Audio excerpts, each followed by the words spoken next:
Good morning. Welcome to QX Church. You find us online at qxchurch.org. I get my technology working for me properly here. Okay, I think I've got that. Well, happy Mother's Day. I don't typically do Mother's Day and Father's Day messages that are focused on parenting, but this year's a little different for me. This year in particular, my own mother is getting ready to move to Texas. So my mother and I have lived in general proximity to each other, my whole life, of course. When I was a baby, when I was a kid, obviously living in the same house. But I've always lived in the San Diego area. She's always lived in the San Diego area. In fact, right now we're probably about as far away from each other as we've typically lived. And this has been the case for, 15, 20 years. She's lived up in Rancho Bernardo. I've lived out in the Spring Valley area. So she's the north edge of San Diego. I'm off to east of San Diego a bit. And in the next month or so, she's off to Texas. And so for the first time, we're going to be a long ways away. We don't know quite what that's going to look like yet. That both of us are kind of accustomed to, we'd see each other once or twice a month for lunch typically and get caught up. And obviously you don't do that from California to Texas. And so we'll kind of see what things are going to end up looking like. We'll see if our once or twice a month seeing each other turns into once or twice a year, or even once every 1 or 2 years, or even more than that. So a lot of things are kind of unknown, and because of this, my brother is hosting a Mother's Day dinner that we're going to be getting together. We don't do that very often either, but again, because our mother is leaving, that this is something that my brother decided that he would do. So I decided, as an unusual step for me, I would do a Mother's Day message. It's honestly a bit more focused generically on parenting, and it's not just for mothers or fathers. It's for people who are mothers or fathers and people who have mothers or fathers. And I'm pretty sure that probably includes all of us. Exodus 20:12, honor your father and your mother, that your days may be long in the land that the Lord your God is giving you. So that is the first of the 10 commandments. It comes with it a promise that you're to honor your father, you're to honor your mother, and there's a promise that comes with it. You do these things so that your days may be long in the land. Specifically, the land the Lord your God is giving you. And you can find all kinds of principles in there. So regardless of exactly what it means, there's some important ideas in here that we can draw out of it. The idea of honoring my mother and my father. Well, what if my mother and father aren't very honorable people? I get that question a lot. Another thing I get is that, how can I do what, they say when, is like, okay, well, these are some separate issues. For honor, if I am the only Conway you know, what would your default opinion be of Conways? So suppose you meet Scott Conway. And as time goes on, you find out you're going to meet some more Conways. Maybe I'm teaching, maybe I'm preaching, maybe I'm hosting an event, and some of my relatives are coming. My mother's coming. My father's coming. My brother's coming. That I've got people that I've trained with, people that I've raised coming. People who are Conways, either blood Conways or philosophical Conways, that they've learned the things that I teach. What would your default opinion be of them? If you had the assumption that I am who I am because of the family I grew up in, if you had the assumption that I am who I am because my parents raised me to be this way, if you assume that I am who I am, and that therefore my siblings are going to be somewhat similar to me, what would you think of them? So if I represent Conway to you, what would your opinion be of the Conway family? If all you know of my family is me, that is one of the key ways to honor your mother and your father. Now, remember that back in the days of these commandments, there were no family names. So I would be Scott, son of Gary, son of Alvin, son of Mac, of the tribe of, maybe the tribe of Conway, or the tribe of Kelly, or the tribe of Sword, or the tribe of, named after some of my ancestor somewhere in there. And an opinion would be formed of my lineage. An opinion would be formed of my descendants. Now, we even still do this these days. I mean, think about in popular culture. How often do we look at pop culture and we think that the children of a certain powerful character is also going to be a powerful person? That the children of a dastardly villain is somehow going to be a villain. And we play this out in our movies, we play this out in our books, we play this out in our drama, we play this out in any number of our media outlets as part of our storytelling. And even kids. Yeah, well, my daddy can beat up your daddy. Well, what does that have to do with anything? I had one kid in high school that he was better than everyone because he was the rich kid. He lived in the house up on the hill. He had stuff. And somehow he made that as he was better than people. And so I got sent to talk to him. And as I'm chatting with him, I said, well, basically, I boiled it down to, I don't think having stuff makes you better than them. Yeah, well, that's the kind of thing that poor kids say. And so if I were richer than you, or any other richer kid came, then you'd have to listen to the rich kid, right? Well, yeah, if someone came, because being rich makes you better. And after I got his commitment to the principal, that's when we came up with the things like, well, I live at the top of this hill that you live on. I have all the stuff you have, and then some. He had like the newest gaming system. I had the newest gaming system. I also had a pinball machine in my house. And I had a Pong game in my house. And he had a view down of the valley from the middle area of the hill. My family lived on the top of the hill. We had a view of the entire city off in the other direction toward the ocean and the nightscape. And ultimately what it boiled down to is my family was richer than his family, and so I told him, so therefore by your standards that makes me better than you and you should listen to me. So as someone who's richer than you and therefore you should listen to me, let me tell you this. It doesn't matter what you have. It only matters who you are. And besides, it's not our money, it's our parents' money. We didn't earn it, they earned it. But why is he playing this game? Because he thinks his father's money somehow reflects on him. He's laying claim to that on his own behalf, even though he didn't earn any of it, but it's because he's part of the lineage. Also think about how we deal with other people. Oh, he's part of this family, or he's part of that family. So we do all of this stuff. And so as part of honoring my mother, as part of honoring my father, as the son of Gary Conway, as the son of Sheila Conway Hughes, is who I am, bringing honor to them. And it doesn't matter if they're good people or bad people. I could be the child of criminals that are locked up in prison. If who I am would bring honor to them because I'm a good person, I am honoring my mother and my father.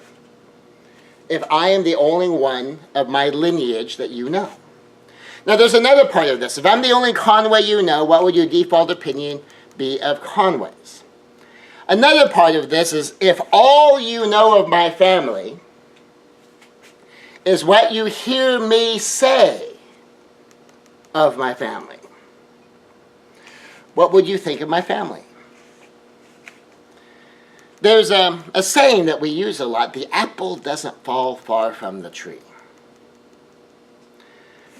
That saying is common because the idea of it is I am likely to be like how I was raised.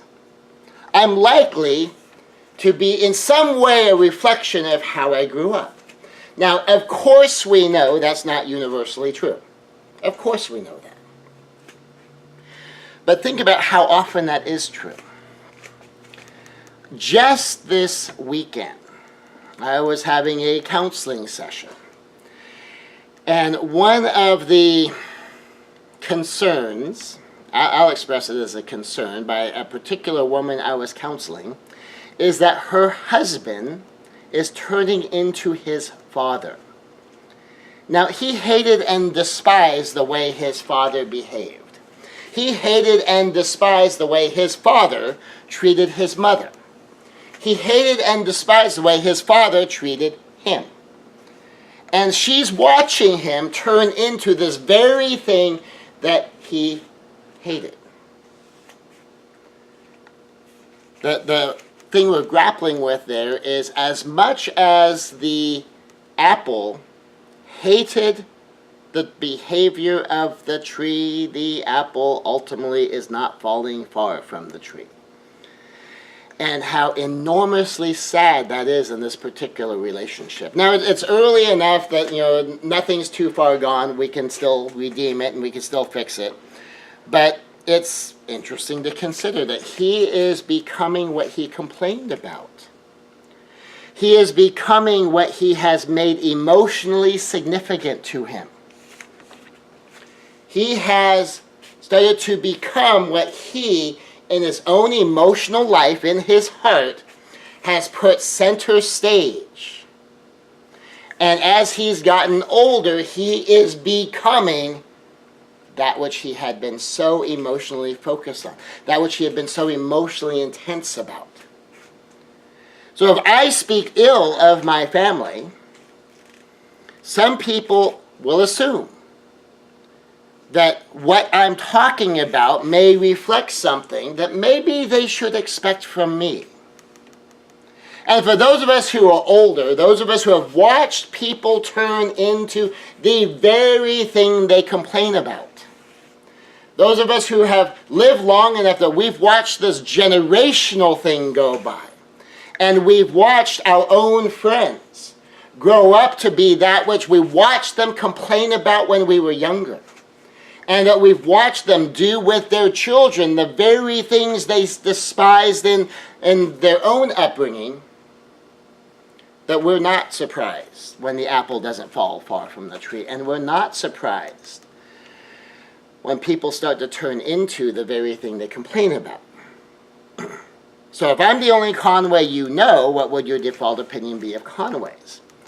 If the Conways are who you hear me talk about, what would your default opinion be of Conways?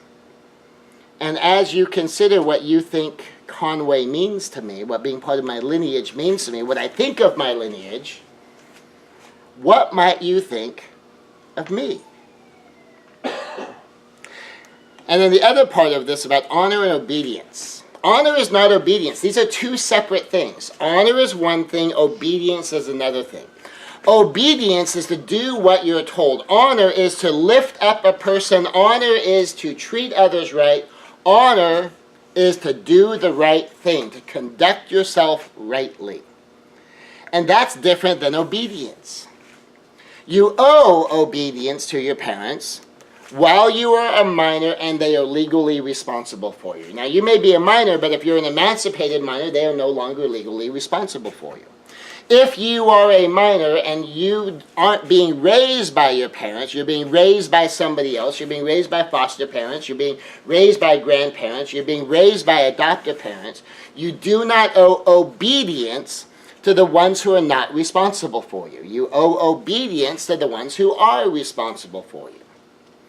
You continue to owe obedience for so long as your parents are supporting you. Pretty obviously, if you're living in their house, you owe obedience. Just like if you own a house, you owe obedience to the homeowners association.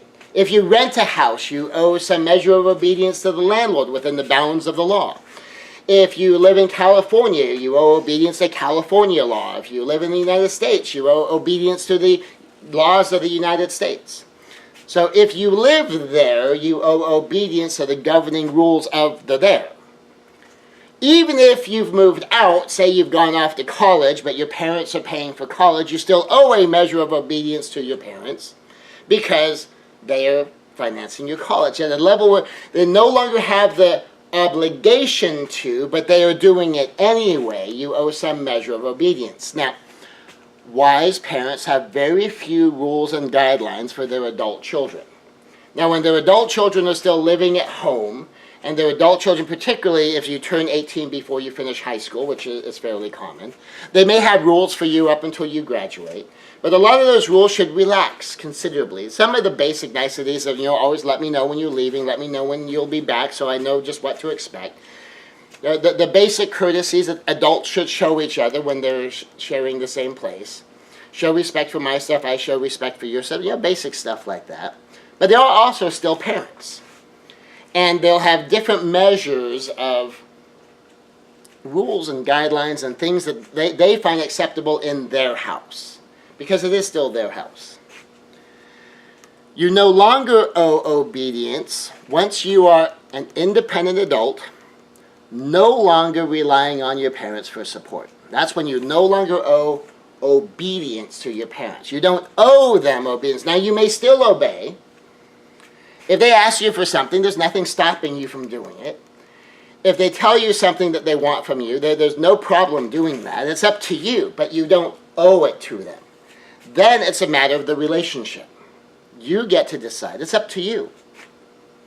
But you always owe honor. You always owe behaving rightly. You always owe treating them with dignity. You always owe treating them right based upon who they are and the relationship you have. Even with parents, I have this saying. Relationship is based on relating, not being related. Relationship is based on relating, not being related. That means just because I'm a blood relative, just because you're my kid, just because you're my parent, just because you're my sibling, doesn't automatically mean we have this eternal relationship. The quality of the relationship we have is going to determine how we relate to one another, not just whether or not we're related. Now, some people will presume upon being related as permission to behave badly. And I admit, I get some of this sometimes. I was working with one of my relatives who's selling a house, and there was crisis after crisis after crisis, right up to the close of escrow. I can't even tell you how many hours of my life got invested in his transaction. As a lawyer, as a real estate broker, I wasn't a broker on the transaction. I wasn't lawyering the transaction, but I'm the relative. So I got a lot of calls, a lot of texts, a lot of panicked calls, a lot of interruptions. If he wasn't related to me, I would not put up with that. I put up with it because he's related to me. And I let him interrupt my life in the way that he did, because this is a fairly unique situation for him. I mean, he's the first time he's ever sold real estate, the first time he's ever bought his own piece of real estate, and that he's done it just him. And it's a bit daunting, so I understand that. And, he's a relative. I take care of family. There's other family where, I got an 11 p.m. phone call from a relative I hardly ever talked to. If it was a stranger doing that, that might have gone a bit different, but he's a relative. But these are cases where they're not connecting with me based upon the relationship we have. They're connecting with me based on the fact we're related. But our relationship isn't determined by being related.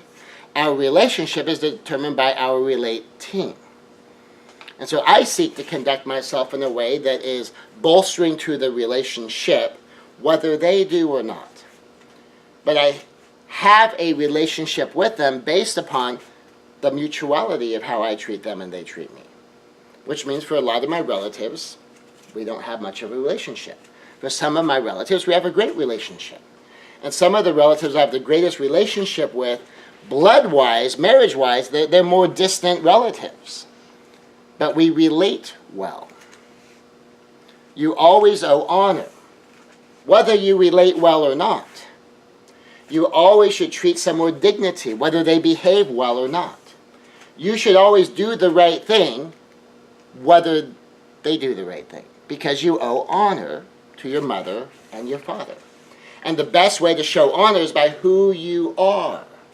One of the best ways to show honor is you be the person that would do the family line proud. I don't know how many of you ever saw the movie Knight's Tale. The only sad part about Knight's Tale was the fact that the whole knighthood thing was a sham. I mean, he made it up.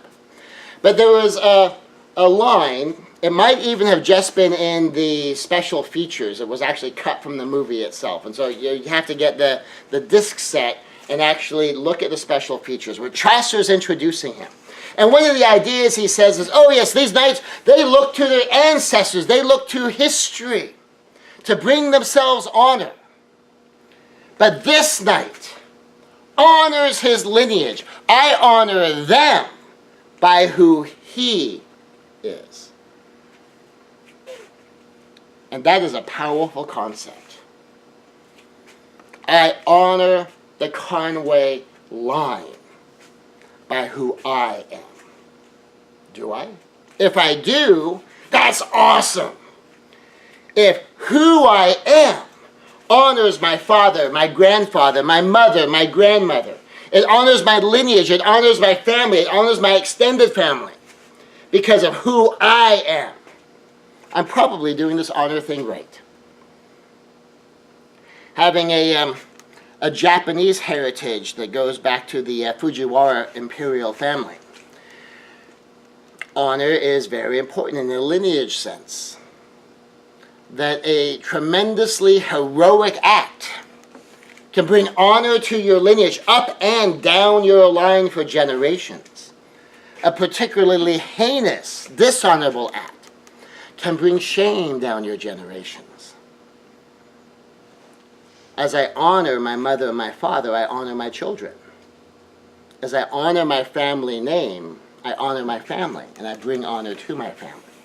I add to the collective, respectful elevation of those who bear my name.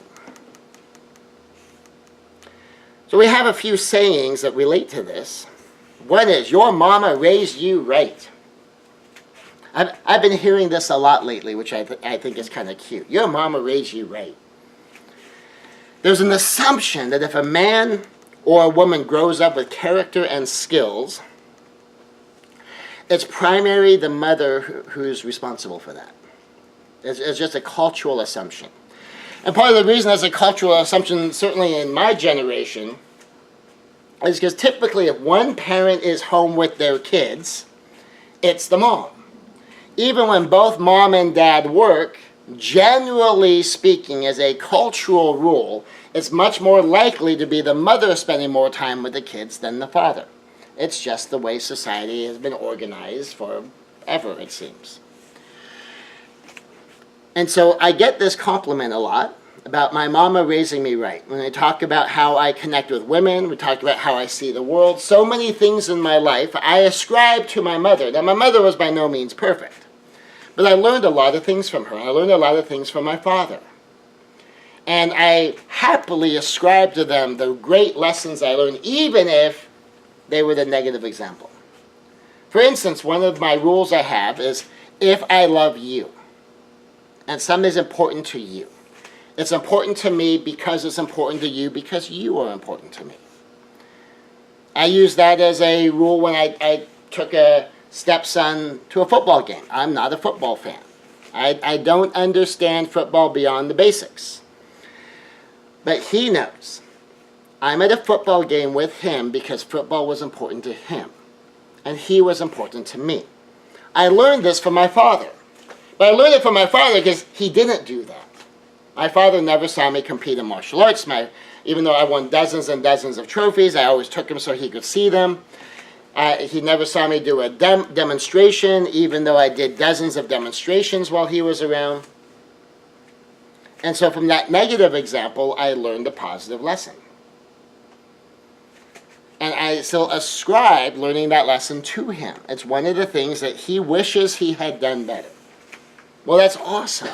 So rather than being someone who I wish I would have done that better, let me do what my father wishes he would have done better. But this idea, your mama raised you right, and just think about all of the things I've learned from my parents. In a positive way, even in a negative way, what have I learned? And there's this assumption that if I'm a good man, that my parents have something to do with that. There's an assumption that if I know what I'm doing in life, if I'm reasonably well adjusted, that my parents have something to do with that. Now, it's entirely possible that some of us come from such radically dysfunctional families that all of the lessons we feel like we've learned are by flipping the example we were given. That's okay. You be the example. You show the world how it ought to be done. Just like people who say, I couldn't be a Christian, it's too filled with hypocrites. Well, you come show Christianity how it should be done. And another thing that I've heard from time to time is, do you have a brother? Now this is much more often in response to potential romantic interest. They find out what my views are of women, what my views are of dating, the simple thing of be good company, enjoy good company, that be a gentleman, be a team leader, that women crave masculine leadership, but they recoil at male or macho bossiness, and that so many men, that they don't know the difference, that so many men are tremendously attracted to a strong interdependent man, but they kind of recoil from the domineering, controlling man. They want a man who is self-controlled, but not a man who feels like he has to control other people. They want a man with passion, but not a man who's going to take it out on her. And as they learn some of my views on heroic masculinity, on dating life, on relationships, sometimes they say, do you have a brother? Now why would they say that? Because there's an assumption that if a man's a good man, that his brother is likely to be like him. Because he was raised the same.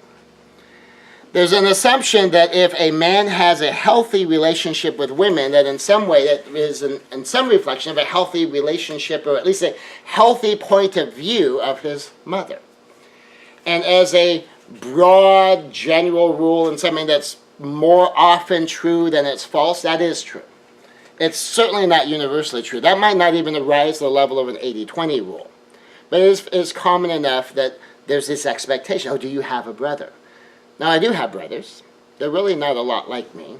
They have different sets of values, different sets of relationship things, and different relationships with our mothers. Now, some things on parenting, growing up, is at some point, we take over our own parenting. When I'm a baby, when I'm born, I have zero control. I don't get to decide anything. That's all up to them. As I get older, at some point, I start making my own decisions. Now, typically, you go through the imprint phase where you're just kind of absorbing things from around you. I mean, you don't have the words to describe anything. You're beginning to understand the concepts of the world.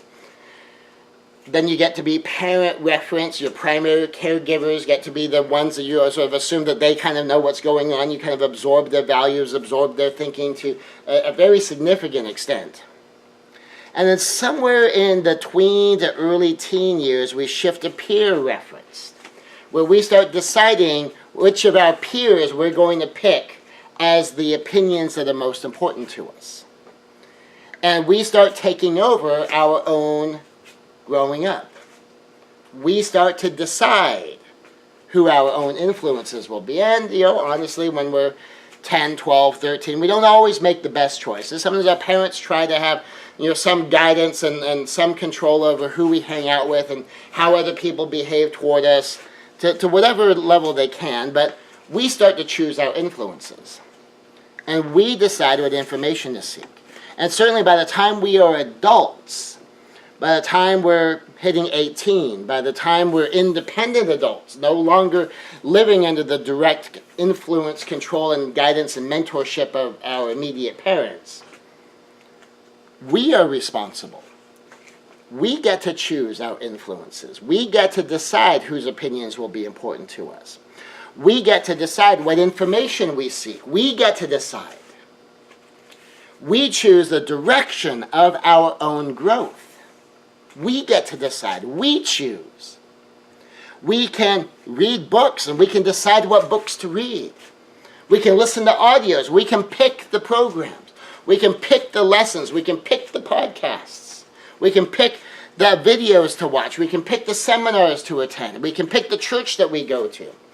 We can make the connections that we choose to make. We can get with the people we choose to get with. We can work with the people we choose to work with. We can attend the classes and the training programs that will teach us the principles and the philosophy that we choose to live by, that we want to learn more about, that we want to live more by. And we'll do it in sometimes fits and starts, a little bit here, a little bit there. Sometimes we'll just keep going. Sometimes we'll just make it a week or two. Sometimes we'll try something and we have these grandiose visions of where we think it'll lead, and then maybe it does, maybe it doesn't. But we are responsible. We're making these choices. We are taking over our own parenting. I am my own leader. That's part of my job as an adult. I need to lead me. And where I submit to the leadership of others, I need to be choosing what leadership to submit to. So if I decide that I'm going to go in the military, I am choosing to submit to military leadership. If I choose to go get a job, I am choosing to submit to the leadership in that job, the leadership in that business. If I go to a church, I am choosing to submit to the leadership of that church. And however that works. If you come to my church, my style of leadership is grown-ups get to make their own decisions. So I'm not going to tell you a whole lot of what to do. I'll give some guidelines. I'll give some suggestions. It's up to you. I'm very, very not controlling. Some people want to be controlled. They want to go to a place where they're going to tell them what's what to do, when to do it, how to do it. And they like that structure. They like someone else making all of the decisions. So admittedly, it can sometimes be a little daunting being under my leadership, because so much of my leadership is, well, here's how this works. You get to decide what you do with it. And so it does take a certain level of self-leadership to be under my leadership, because I expect a lot of self-leadership. I will provide tools. I will provide principles. I will provide philosophical concepts. You decide what you want to do with it. I don't expect people to be under my control. I don't want to be in control. I'm lucky enough if I can make good decisions for myself. I don't presume that I know enough about any other given person's life that I can make decisions for you. I can give you information, tools, and principles for you to make decisions for yourself. But you know all the variables. It's your life. I don't want to make decisions for your life. You make decisions for your life. I'll make decisions for my life. Because we choose. I choose for me. You choose for you. That's our view around here. Some people still want other people to be responsible. Some people still want other people to blame. We are responsible for our own choices. I decide, and I'm responsible for what I decide. I choose, and I'm responsible for what I choose. I take action. I'm responsible for the action I take. I speak words, and I am responsible for the words that I speak. I am responsible for the things that I feel. I am responsible for the things that I think.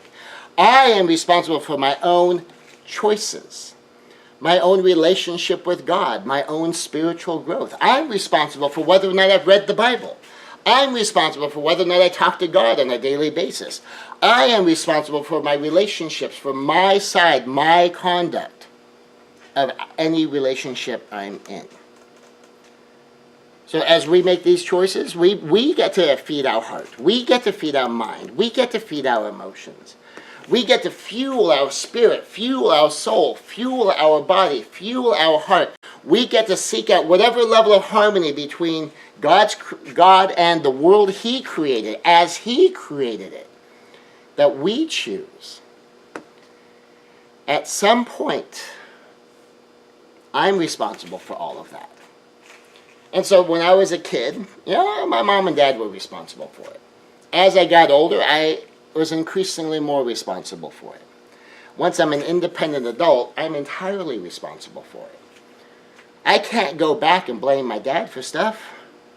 He's not still doing stuff. I'm the one doing stuff. I can't go back and blame my mom for stuff. She's not still doing stuff. I'm the one doing stuff. And so I've taken over my own parenting. Basically, parenting is leadership. I've taken over my own leadership. And we take over our parent relationship. Something you'll hear my mom say from time to time to kids is, you raised your parents well. Now, what she means by that is that at some point, the child, especially the older the child gets, is a participant in and ultimately takes over the child-to-parent relationship. Part of the challenge of being an independent adult child is taking over the terms of the relationship. It's often harder for parents to let go of being the parent than it is for the child to assert their own independence. One of the things I remind the kids of is I I'm 51 right now. I am a martial arts master. I have a PhD. I have a law degree. I've written 15 books. I got all these things going for me. And my mom will still sometimes call me Cotty Waddy. I'm still her baby boy. And every time I leave her presence, she always has to say, drive carefully. It's in the contract. I think she gets in trouble with the FBI if she doesn't say drive carefully when I leave. That she's that devoted to it. I'm still her baby boy. But she acknowledges her baby boy is a grown man. And grown men get to make their own decisions. And whether I obey her or not is not relevant. I will honor her by hearing her out, at least most of the time, because she's my mom. And I will honor her that way. I will often ignore her advice because I'm a grown man. I make my own decisions. But sometimes I know as a mom, there's some mom things she's got to say because she's the mom. And by and large, I let her say it. And of course, if I need advice, if I need the benefits of her extra 20 years of life experience, if I need the benefit of her extra 20 years of observing generations, I will seek her out. But even when I've made up my own mind and nothing she says is going to change my mind and she disagrees with me, I'll still try to hear her out, at least most of the time, because she's the mom. Some stuff she's just got to say. She's got to have her say sometimes because she's the mom. She will feel bad if she doesn't at least say it because she still wants to be the mom. Now, there was an interesting thing with one adult man who was in his 30s, and he was actually an economist. I mean, his specialty was money. He ran multiple businesses. He did a lot of things. But his dad wanted to talk to him about retirement advice. And he kept thinking, he's like, Dad, I've got this handled. You don't. I mean, this is my specialty. You paid for me to go to school to learn this stuff. I really don't need your advice. Your advice is old. Your advice is dated. I don't need to hear it. And every time they got together, Dad said, well, son, I'm kind of concerned about your retirement. I really need... And somewhere in there, it occurred to him that Dad isn't saying that because he thinks I don't know. Dad is saying that because he's a dad. And he said, well, let me try something. I'm going to try something. So one time his dad came over and he said, Dad, I have some questions for you. Maybe you could help me out. I'm kind of looking at my retirement stuff, and I'm wondering if you could give me some perspective. Dad just lit up. Oh my gosh. My son needs my advice. And they went for a walk, and they talked, and Dad just told him all sorts of things that was pretty basic and fundamental. Some of the stuff was old and dated and doesn't really work that way. But Dad was having a great time advising his son. And that was part of his son honoring his father. Now, one of the things he noticed, Dad never followed up. It's like it didn't matter to Dad if I actually did any of the things he talked to. He loved being the dad. He loved feeling like he got to participate in my life. He loved feeling heard. He loved feeling like the benefits of his experience as someone who already was retired was at least of interest to his son. The son honored the father. Because it's hard for parents to let go of being the parent. Because why? Because they're still the parent. And a lot of times that's the main way they know how to interact with their children. As the parent. From the role of father. From the role of mother. It's possible to build a adult-to-adult relationship. I know plenty of people who are great friends with their parents as adults. Very often people become great friends with their parents when they have kids of their own. And they can relate as parent to parent. And they create a new dynamic. So it's often harder for parents to let go of being the parent than it is for the child to assert their own independence. But you can. And I think you should. Also, our parents often know how to push our buttons. Anyone have parents who know how to push your buttons? I have a grand total of 3 people in this world who know how to push my buttons. One of them is my mom. The other 2 are my exes. Those are the 3 people who know me well enough that they can get past all the walls and past all the armor because they have open access to my heart and they can push that button and they can still to this day, still get me. My exes and I don't have a relationship where they could or would just because of our interaction, but they still have access. My mother's not 100% on not pushing my buttons. And so sometimes that affects the dynamic of the relationship. You have to realize, okay, this is someone who can still push my buttons. Why? Because they're my parent. That they still mean something to me. I want to have them not mean something to me, but my mom is still my mom. My dad's still my dad. And it's not like a total stranger saying something. It's my parent. And sometimes we need to craft our relationship, keeping that in mind too. If you have someone who not only can, but who does, we may need to build a relationship that's just distant enough so they have limited access to those buttons. Or build a relationship in such a way so that if they start pushing the buttons, we have an easy escape. So if you have a button-pushing parent, and you want to have a relationship with them, but you know that, yeah, they still do that. They like getting those digs in for whatever reason, whatever is driving that. Just build a relationship where you just don't give them an opportunity. So if I go, stay with a parent for a week while I'm visiting them in Texas, and my mom starts pushing my buttons and won't stop, what escape do I have? I'm staying at their house. But what if I go to visit in Texas and I'm staying at a hotel and I come visit them at their house? What if we're out at a restaurant? Well, what if it were to happen in a situation like that? Well, then I can just leave. I say, yeah, buttons being pushed. I'm not here for that. I'll see you later. And then I leave. And so you just have to craft it sometimes to take into account, because some parents are button pushers. I get that. I can't even tell you how many times I've had people in my office because they're struggling with what basically amounts to my parents behaving like my parents always behaved, and my parents doing to me what my parents has always done to me. And they keep building in the way they relate to their parents. They constantly give them the opportunity to keep on doing what they keep on doing. And the advice is always fairly simple. It's just do the relationship differently. This is what they do. When did they do it? Okay, good. Well, then don't do that with them anymore. Oh, but they're my parent. It's like, well, yeah, and that's what they do. And you hate it when they do that. Then you end up not wanting to see them and it turns into a big fight. How about if you just don't do that anymore? Instead of doing that, how about you do something that doesn't allow that to happen? And they go, oh, I never thought of that. Which seems pretty basic, unless you've never thought of it. We can decide how often we see them. We can decide how often we talk with them. We can decide how we will communicate. Whether we'll communicate by going to see them in person, whether we'll communicate by video chat, whether we'll communicate on the phone, whether we'll communicate by email, whether we'll communicate by text, whether we'll communicate by live chat. We can decide that. And depending upon the parent and depending upon the totality of the circumstances, 1 or 2 or 3 of those might be the better channels for you.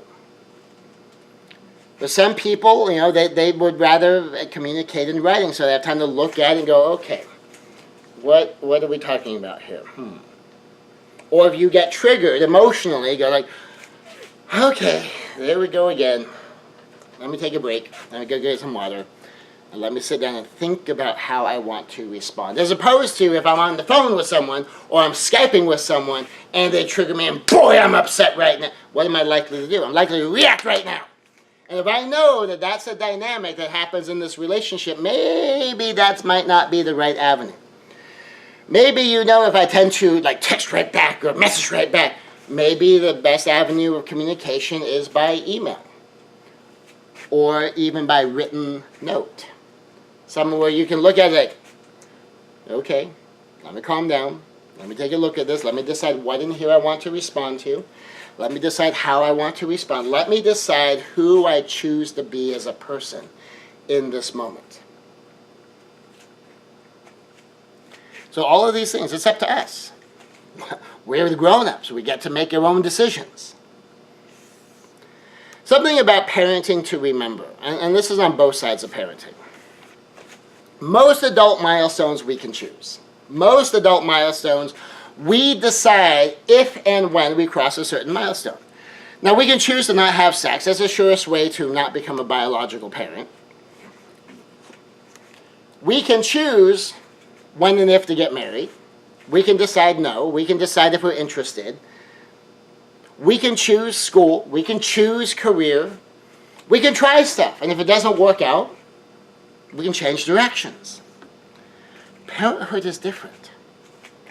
Parenthood starts when it starts. And it never stops. You can't take a break.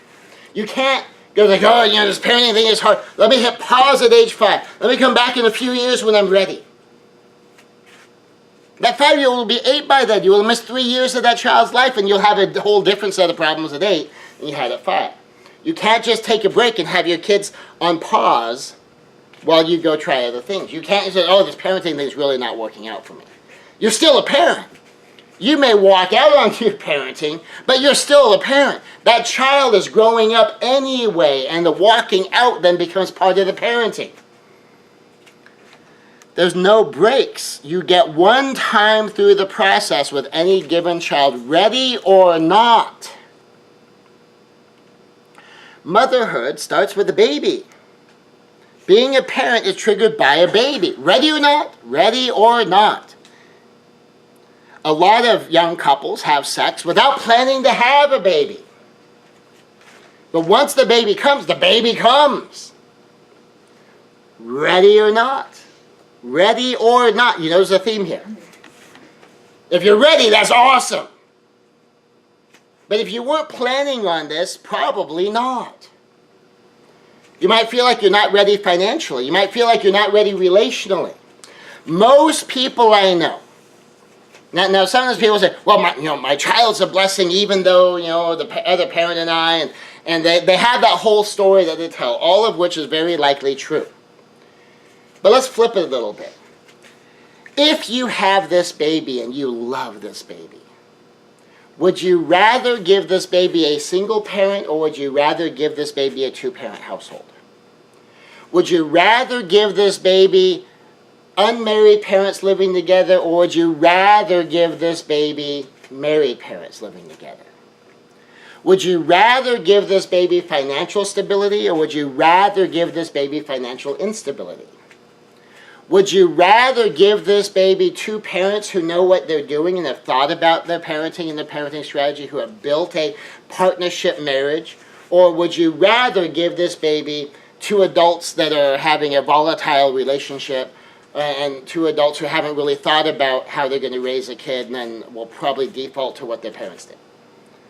Would you rather give your baby emotionally healthy adults who have dealt with their issues, or would you rather give your baby to adults that are still carrying all of the garbage from their own life that's been handed down to generations to be given to this baby?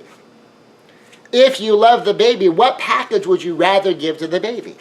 Would you rather give them a great partner parent that you're married to, that has some measure of financials? But if you make these choices for a baby you love, you tend to make different choices. But that's not the way it works. If you're having sex, pregnancy is a logical byproduct of sex. Does it happen all the time? Obviously not. But on average, half of the time, a woman gets pregnant about 2.5 years into her sexual activity. And that means whoever she's sleeping with, any time in there, could become the father of her baby. And they could have a eternal bond through that baby. And for the men, is every woman you've ever slept with someone you are willing to be bonded to for the rest of your life and co-parent with? For every woman, is every man that you've ever slept with someone you're willing to have be the father of your baby? And then as you put all of these ideas together, is your life where you would want your life to be? And usually what we find is almost nobody ever has it set up perfect. To the level that we say there is no perfect. If you wait until it's perfect, you will never have children. So we have children in imperfect circumstances. And if you think about all of those things you would want for your baby, figure that's probably true of your parents too.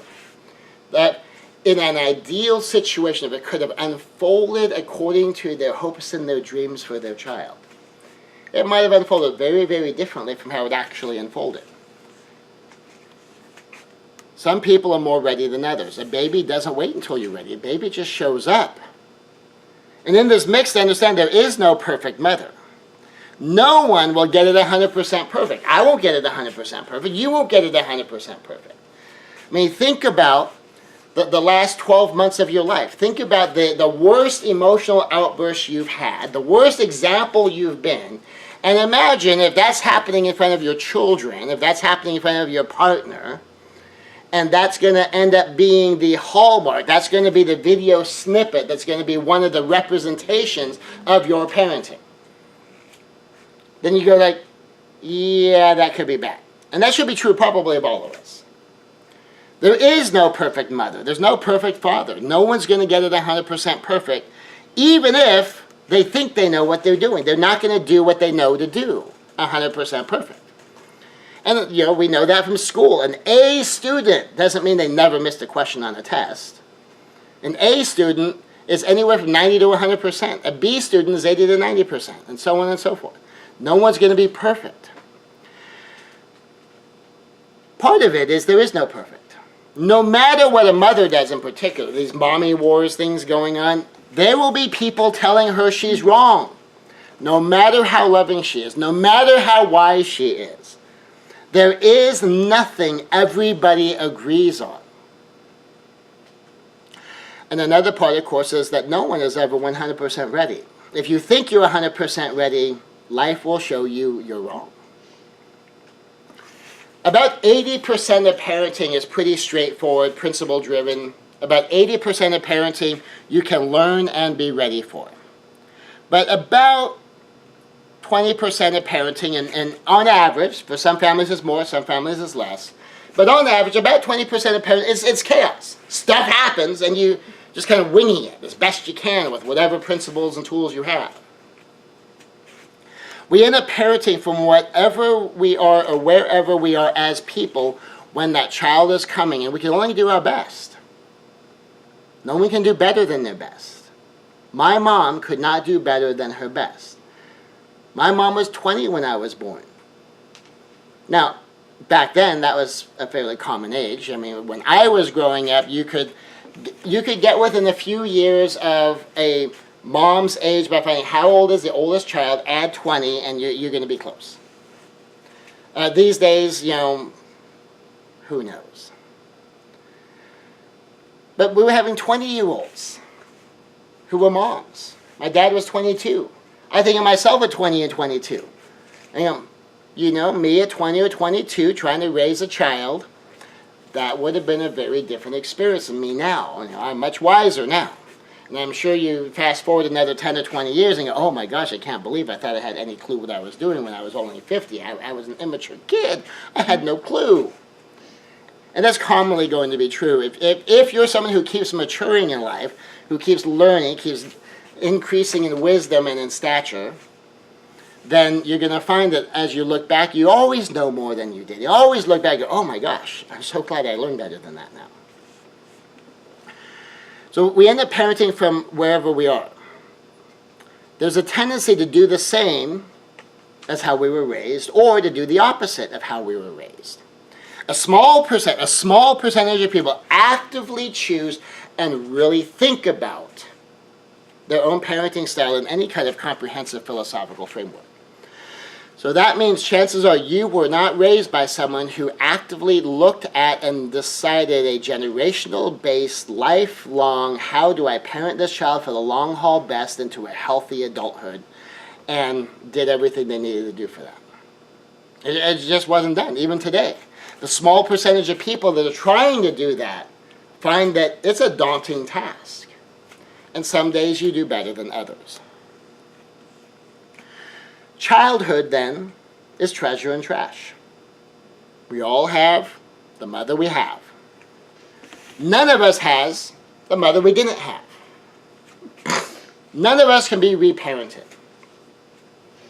Even if our parents learn better, they can't go back and parent us differently. As we get older, we can start to decide what we're going to keep. We can decide what we're going to do differently. We can choose the path for our own growth. Huge numbers of people adult vastly differently than how their parents raised them. Which is good because, as a lawyer, you can imagine I have a disproportionate amount of contact with parents who have landed in jail. I have a disproportionate contact with divorces. I have a disproportionate contact as someone who does coaching and counseling with wild dysfunction. I'm really happy that so many adults learn instead of duplicates. Learn instead of just react. So you need to trash the trash. The simple truth is too many people take the trash from their younger years and carry it for far too long, sometimes their whole lives. That it's a sad fact that I know people in their 50s, 60s, 70s who are still bitter and angry. They've kept their trash. Sometimes from childhood, sometimes from early relationships. Sometimes they're 70 and still carrying stuff from their 30s. You don't have to do that. Part of the thing that baffles me even more sometimes is that even people who learn very specific, concrete forgiveness and letting go techniques, for some reason, choose to not apply those techniques to many of their issues. They're deciding. It's like you got this nail sticking out of the wall. Here's a hammer. And you decide you'd rather have that nail than to fix it with the hammer. One challenge a lot of people have is that for a lot of people, it's hard to really wrap your heart and mind around the fact that a mother or father really messed up. And especially if you came through from your childhood with a lot of guilt and shame. Because that means that you took it upon yourself. It's me. There's something wrong with me. And it said, like, I was a kid. That was him. That was her. For some people, they have a tough time with that. Conversely, some people who feel they had terrible parents have the opposite problem. They have trouble admitting and accepting what was done well. Either way, it's important to trash the trash. Either way. The 5-step forgiveness system is a very specific tool set. It's a very powerful way to let things go. It's been taught here many times. It's available in many formats. It's available in books. It's available in audios. It's been taught live. It's available in 1-hour short versions. It's available in 3 different books of mine have this system in it. Maybe 4 different books of mine. That's how important this is. It keeps showing up again and again and again. And I am sometimes astonished at the people who willfully decide to not use it. It exists. If you need it, learn it in whichever way you learn best. And use it. I use it constantly. I use it consistently enough that for the most part it tends to autopilot now. When I first learned it, it was revelatory. As I practiced it with big things and little things and medium-sized things, I got better and better at it.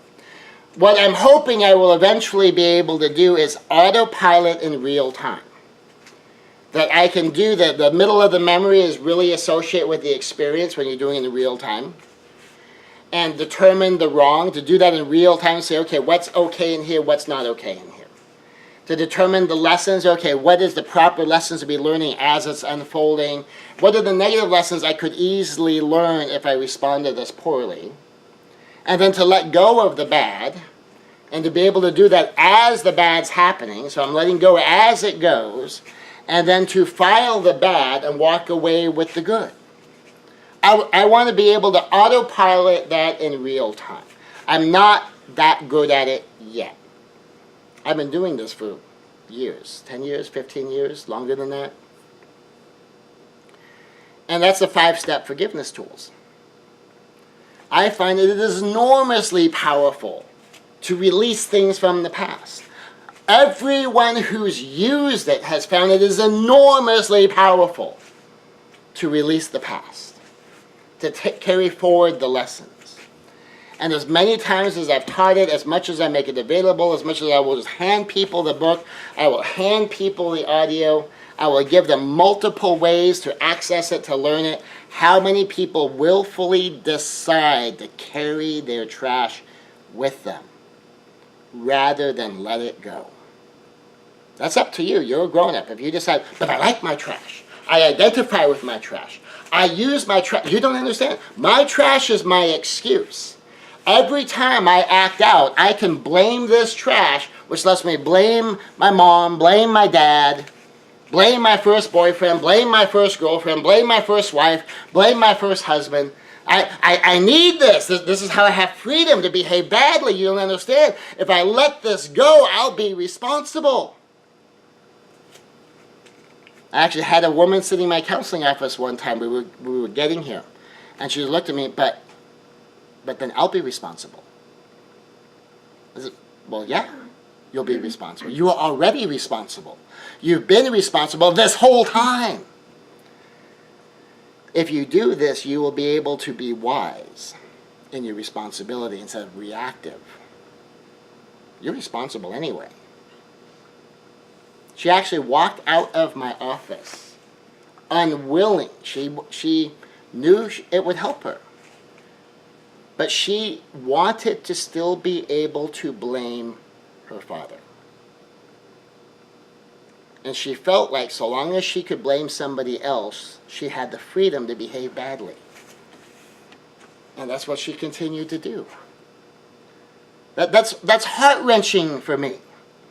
There's someone who will hang on to their trash to give themselves freedom to behave badly rather than let go of their trash to be set free to behave their best. But grown-ups get to make their own decision. That was her decision. I make a different decision for myself. Maybe something went bad because of you. Maybe you're the parent who feels that she messed up. Or maybe you're the kid and you feel you handled something poorly, or you did something poorly, or maybe what happened was bad, but how you handled it since what happened is what's really causing the problems. Because imagine if the problem is what happened, then you could go back and say, okay, well, let's do a test. And let's say for everyone for whom something like that happened, are all of their lives dominated by that thing? What if someone forgave it, let it go, dealt with it, learned the positive lessons, let go of the bad stuff, and they move forward in their life without carrying that forward for the rest of their lives? Is their life affected the same as someone who anchored themselves to that, carried that forward as a key part of their identity, and used it to excuse their bad behavior? Are those lives going to look the same? Sometimes you find that the thing you need to forgive yourself for is not forgiving earlier. And that's a struggle for some people. That if I don't forgive, I can pretend I can't forgive. So maybe something went bad because of you. Maybe you owe an apology. Use a 4-point apology. That's another tool we teach. It's shown again and again and again. It's available in multiple books and multiple audios. I just taught it to the kids. You can do it in person, if doing it in person would be helpful. You can do it in writing, and then do or don't send the letter, do or don't send the text, do or don't send the email. Just get it out of you. You can do it through prayer. If there's someone you don't see, someone you have no contact with, do it out loud in prayer. However you do it, do it. And if you have concrete things and you would like some coaching and counseling and some ideas for you to use to make your own decision, because you're a grown-up, grown-ups get to make their own decisions, and then do it. And then here's a key. And then forgive yourself. The same 5-step system. Forgive yourself. And, of course, I get to end with a positive note on this one. Treasure the treasure. Treasure the treasure. There's so much treasure in life. Life is packed with treasure. We will never again get any of our childhood treasures again. I was just sharing this the other day in a separate context. When you know you can't get any more of this treasure, double treasure the treasure you have. We will never again get treasures with our younger children again as they get older. I shared a picture of me when we were in Orlando years ago. And the youngest was on top of the shoulders of one of the older brothers, who was on top of the shoulder of one of the older brothers. And I came underneath and I lifted them all up. We had a tower of 4 people. It was awesome. What a highlight moment. So what if we get back to Orlando again? Well, the young one is now 16. He's pretty physically grown up. And if I put a 16-year-old on top of the 18-year-old, on top of the 22-year-old, the probability I'm still going to be able to come in and lift all of them up, I don't really know if I could do that anymore. And even if I could, even if I had the leg strength and make it happen, that might still be an awesome, fun thing to do, but it's still not the same kind of treasure as doing it when they're younger. So we need to really treasure some of these treasures. I have some treasures from when I was young. I have treasures from when I'm sitting at the table and my dad is helping us make kites. And we're making like real kites from scratch, not buying the kit and building a kite. But we've got our trash bags out and we've got our thin dowels out and we're tying things together with string and we're cutting notches in so we can set up our framework and folding it over and taping stuff down. And we're going and flying this kite that we made. I'll never get to do stuff like that again. Not just because my father is gone, but because I'm not a kid anymore. I'm never going to have that first experience of driving underneath the Disney World arches again.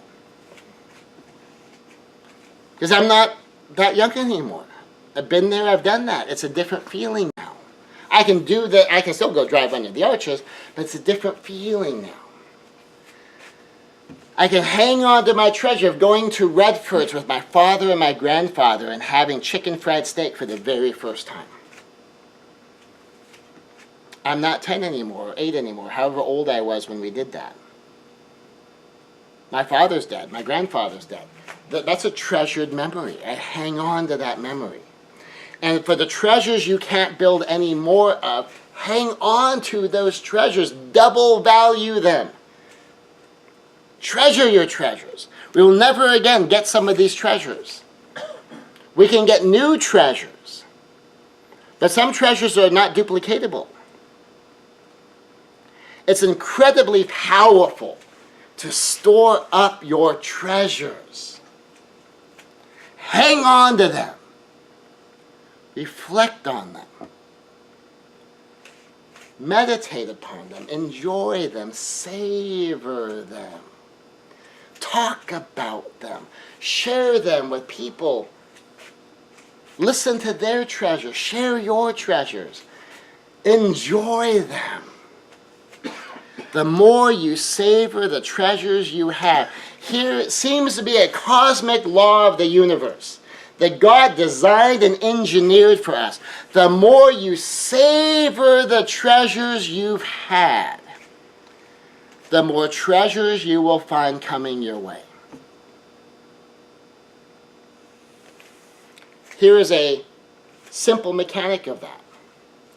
The more you savor your positive memories of your own childhood, the more you savor the positive memories of your kids as little ones, the more your mind will start remembering more things. Then my mind can start to remember those little electric plane things that would fire up and I just ran around in circles while the thing was around back before the radio control days. As I reflect on some of these things, my mind might remember those little balsa wood airplanes you put together and you go fly, and then with a little metal thing up in the front until they crash. And our stunning ability to get them lost up in trees. Now, mind might start to remember, say now with the neighbor and learning how to do a brand new type of paper airplane, and getting so inspired that you start to look up different ways to find planes. You get a book on paper airplanes until you're making like 15 and 20 different kinds of paper airplanes, and you're flying them all around the neighborhood in all these different tests. And then you start to play games with them and setting up a hula hoop and see how far away you can make the plane go through the hoop, or setting up a post and seeing you can get your looping airplane to go all the way around the tree twice, and who can get it to go around the most. You start to remember things like my dad coming and offering me 100 pesos to jump off of the balcony because he wanted to show off to his friends that I could jump off the balcony and do a flip and land in the pool down there. Knowing the exact same thing would terrify my mother. Because, she's a mom. She had the mom thing. And a lot of moms get scared by stuff like that. And my mom was one of the moms that did the mom thing. And the more you really dive in and savor these kind of moments, the more those moments come to mind. And you get all these simple joys, these moments. And then you begin to find more and more and more treasure.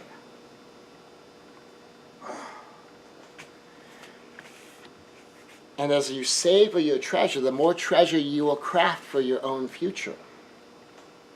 Because then your heart gets fixated on treasure. Your heart gets fixated on how this treasure happens. Your heart gets fixated on what the treasure is. And it starts to notice when it's happening. Things that might just come and go suddenly come and stay.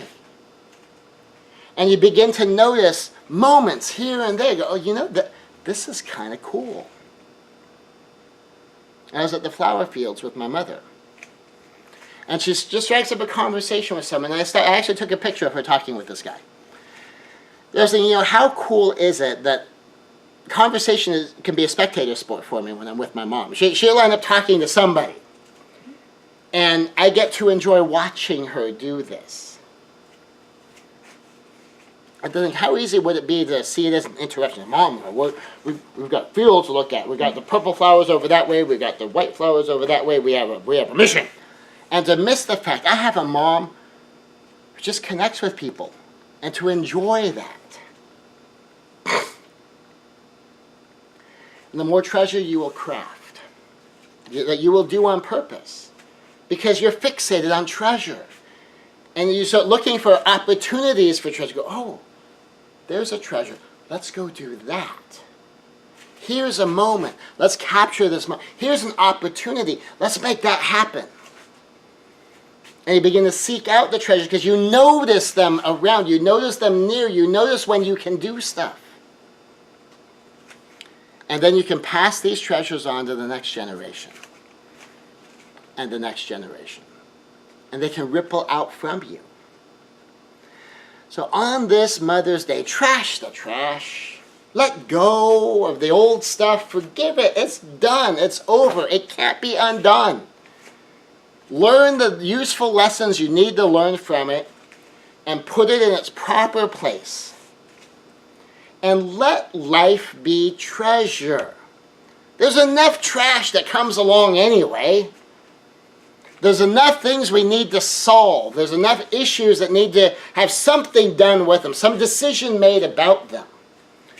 Some of this old stuff that we're carrying around with us anyway, if there's nothing that needs to be done and if there's nothing that can be done, make whatever decisions might need to be made with it, gain whatever wisdom might need to be gained from it, but use the 5-step forgiveness system and let that trash go. And experience more treasure. Treasure your treasure. Reflect on your times as kids. Reflect on whatever little moments that you have. I remember being in a field near my grandparents' house, and it was so windy, and what we would do is we go bury the string thing, and then we go running in, and as it pulled free, we go in and we catch the string. We missed the string one time, and the kites went up and over the mountain and were gone. And we chased after it, and it was hilarious. What a treasured memory. There were times climbing up in trees, the treasured memories. Playing with the cows and the chickens and gathering eggs. Going out into the garden and picking the lettuce that's going to be salad for dinner. Treasured memories. Being in the go-karts my dad got us. And finding out that these were fast go-karts. And watching my brother floor it. And he zipped down the street. He was like gone before we knew it. And there's nothing anyone could do about it. And as he went down, he was frozen, and all he knew to do was take his foot off the gas, and he just drifted down. And once he got all the way down, slowed down, and go, And he turned around and he drove back much more carefully and much more slowly. Well, why did he think he could floor it? Well, because every time you go to bumper cars or, Autotopia at Disney, you floor it, right? Well, we found out really quick these were not those kind of go-karts. And he's fine, so it's a treasured memory. If he wasn't fine, it might not be so treasured. And you just find all of these moments because you're a treasure hunter. And you hunt down and you live in your treasure. And as life's trash intrudes, you deal with it. You do what you need to do with it. If you have problems there, problems coming, you deal with it. You adjust, you adapt. You accept the fact that there is trash in life. It's a reality. No need to carry more of it around than we need to. And there's certainly never a need to miss our treasure. So much interesting treasures. We just have to decide to treasure our treasure. So happy Mother's Day. For all you moms, dads, reflect on the treasures you've had with your little ones. Reflect on the treasure you're having with your children now, whether they're your adult kids or whether they're your little kids.